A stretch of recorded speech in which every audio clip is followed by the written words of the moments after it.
LibreOffice draw এর পরিচিতি সংক্রান্ত এই কথ্য টিউটোরিয়ালে আপনাদের স্বাগত। এই টিউটোরিয়ালটিতে আমরা লিব্রিঅফিস ড্র এবং লিব্রিঅফিস ড্র কর্মপরিসর সম্পর্কে শিখব এবং কনটেক্সট মেনু সম্পর্কে জানব। কিভাবে একটি ড্র ফাইল তৈরি, সংরক্ষণ, বন্ধ করা এবং ফাইলটিকে খোলা যায়, টুলবার সক্রিয় করা, ড্র পৃষ্ঠাকে তৈরি করা এবং মৌলিক আকৃতিগুলি অঙ্কন করা। লিব্রিঅফিস সংকলন ইনস্টল করা না থাকলে আপনি সিন্যাপটিক প্যাকেজ ম্যানেজার ব্যবহার করে সেটি ইনস্টল করতে পারেন। এই সম্পর্কে বিস্তারিত তথ্যের জন্য এই ওয়েবসাইটের উবুন্টু লিনাক্স সংক্রান্ত টিউটোরিয়ালগুলি দেখুন এবং ওই ওয়েবসাইটের নির্দেশাবলী অনুসরণ করে লিব্রিঅফিস সংকলন ডাউনলোড করুন। লিব্রিঅফিস সংকলনের প্রথম টিউটোরিয়ালটিতে বিশদ নির্দেশ দেওয়া আছে। ড্র ইনস্টল করার সময় কমপ্লিট বা সম্পূর্ণ বিকল্পটি নির্বাচন করবেন।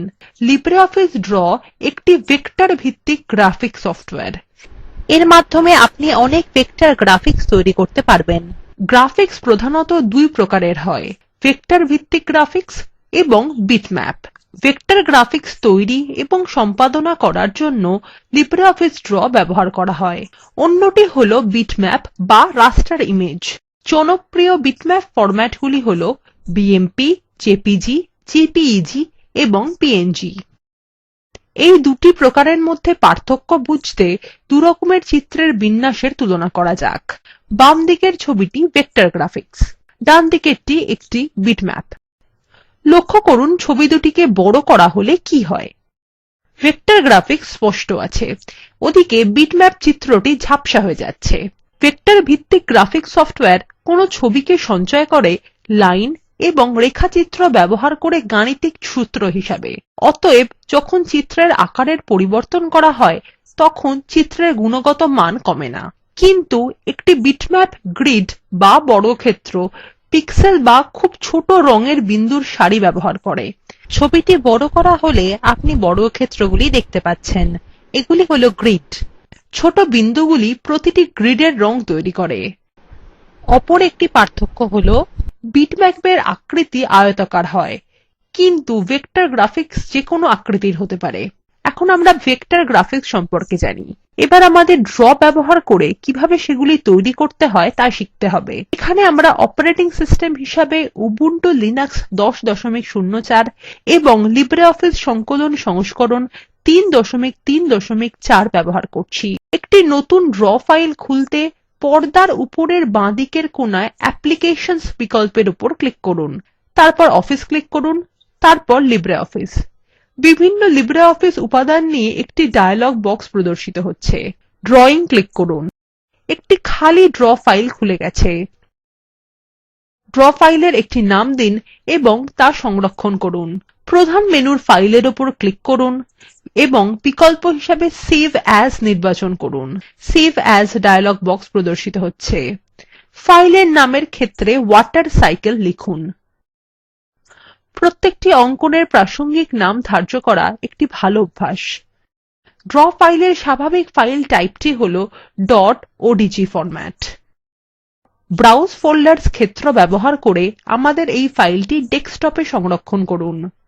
সেভ ক্লিক করুন। ফাইলটি ওয়াটারসাইকেল নামে সংরক্ষিত হয়। ড্র ফাইলের নাম এবং এক্সটেনশন ফাইল টাইটেল বারে প্রদর্শিত হচ্ছে। আমরা শিখব কিভাবে এই স্লাইডের জলচক্রের মতো একটি ছবি তৈরি করা যায়। আমরা এই ছবিটিকে ধাপে ধাপে সম্পূর্ণ করব। প্রতিটি মৌলিক স্তরের টিউটোরিয়ালে আপনাকে এই ছবিটির বিভিন্ন উপাদান তৈরি করতে শেখানো হবে। মৌলিক স্তরের সব ড্র টিউটোরিয়ালগুলির শেষে আপনি নিজেই একটি অনুরূপ চিত্র তৈরি করতে পারবেন। প্রথমে ড্র কর্মক্ষেত্র অথবা ড্র উইন্ডোটির সাথে আমাদের নিজেদের পরিচিত করতে হবে। প্রধান মেনু সেই সব বিকল্পগুলির একটি তালিকা দেয় যা আমরা ড্রতে ব্যবহার করতে পারি। বামদিকের পেজেস প্যানেলে ড্র ফাইলের সবকটি পৃষ্ঠা দেখা যায়। যেখানে আমরা ছবি তৈরি করতে পারি সেটিকে পৃষ্ঠা বলা হয়। প্রতিটি পৃষ্ঠার মধ্যে তিনটি স্তর আছে: লেআউট বা বিন্যাস, কন্ট্রোলস বা নিয়ন্ত্রণ এবং ডাইমেনশন লাইনস। লেআউট স্তর সবসময়ই প্রদর্শন করা হয়। এখানেই আমরা অধিকাংশ ছবি তৈরি করি। আমরা এখন শুধুমাত্র লেআউট স্তর নিয়েই কাজ করব। এখন লিব্রিঅফিস ড্রতে উপলব্ধ বিভিন্ন টুলবার সম্পর্কে জানা যাক। ড্রতে উপলব্ধ টুলবার দেখতে প্রধান মেনুতে যান এবং ভিউ ক্লিক করুন, তারপর টুলবারস ক্লিক করুন। আপনি সমস্ত উপলব্ধ টুলগুলির একটি তালিকা দেখতে পাবেন। নির্দিষ্ট কিছু টুলবারের বাঁদিকে একটি টিক চিহ্ন আছে, এর অর্থ সেই টুলবারটি সক্ষম আছে এবং ড্র উইন্ডোতে দৃশ্যমান।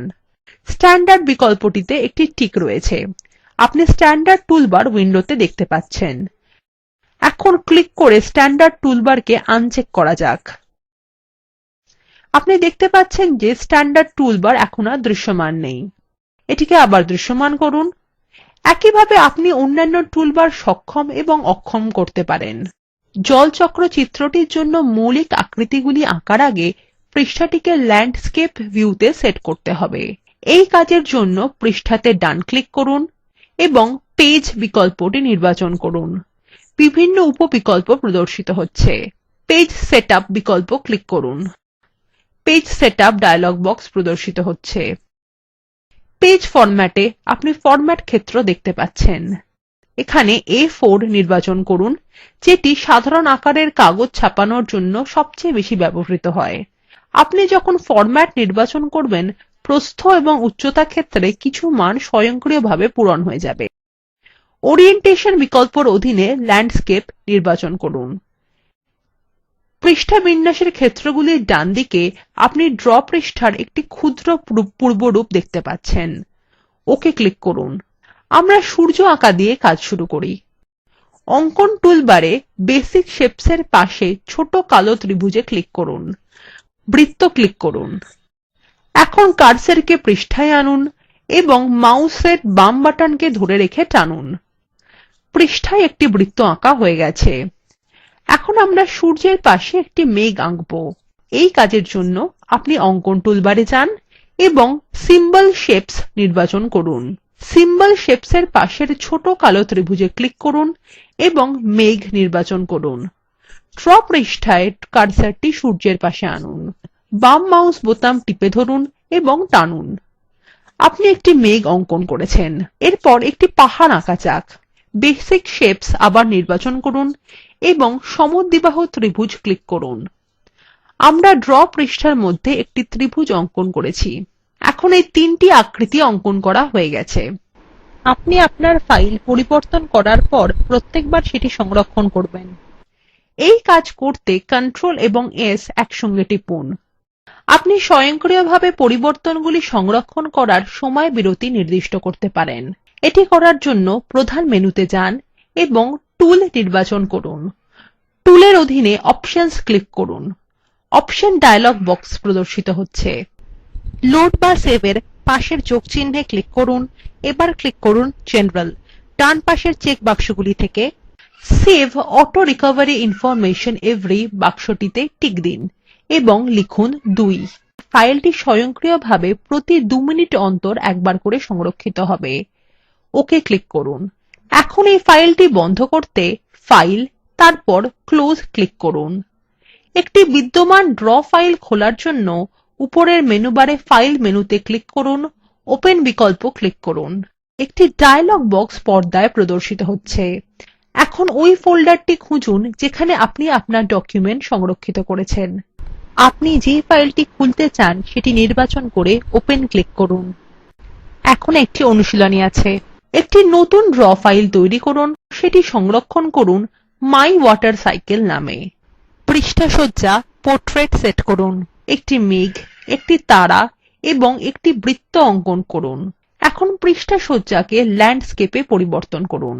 দেখুন কিভাবে বস্তুগুলির স্থান পরিবর্তন হয়ে যায়। এখানেই লিব্রিঅফিস ড্র এর এই কথ্য টিউটোরিয়ালটি সমাপ্ত হলো। এই টিউটোরিয়ালটিতে আমরা শিখেছি লিব্রিঅফিস ড্র, লিব্রিঅফিস ড্র কর্মপরিসর এবং কনটেক্সট মেনু। এছাড়াও আমরা শিখেছি একটি ড্র ফাইল তৈরি করা, সংরক্ষণ, বন্ধ করা এবং খোলা, টুলবার সক্রিয় করা, ড্র পৃষ্ঠা সেট আপ করা এবং মৌলিক আকৃতি অঙ্কন করা। নিম্নলিখিত লিঙ্ক থেকে উপলব্ধ ভিডিওটি দেখুন। এটি কথ্য টিউটোরিয়াল প্রকল্পকে সারসংক্ষেপে বোঝায়। যদি ভালো ব্যান্ডউইডথ না থাকে তাহলে আপনি ভিডিওটি ডাউনলোড করে দেখতে পারেন। কথ্য টিউটোরিয়াল প্রকল্পর দল এই টিউটোরিয়ালগুলি ব্যবহার করে ওয়ার্কশপ সঞ্চালন করে। যারা অনলাইন পরীক্ষা পাশ করে তাদের সার্টিফিকেট দেয়। অধিক বিবরণের জন্য contact@spoken-tutorial.org তে ইমেল করুন। Spoken tutorial talk to a teacher প্রকল্পের অংশবিশেষ। এটি ভারত সরকারের আইসিটি এমএচআরডি এর ন্যাশনাল মিশন অন এডুকেশন দ্বারা সমর্থিত। এই বিষয়ে বিস্তারিত তথ্য এই লিঙ্কে প্রাপ্তিসাধ্য http://spokentutorial.org/nmeict-intro। রাধা এই টিউটোরিয়ালটি অনুবাদ এবং অন্তরা সেটি রেকর্ড করেছেন। শুভবিদায়।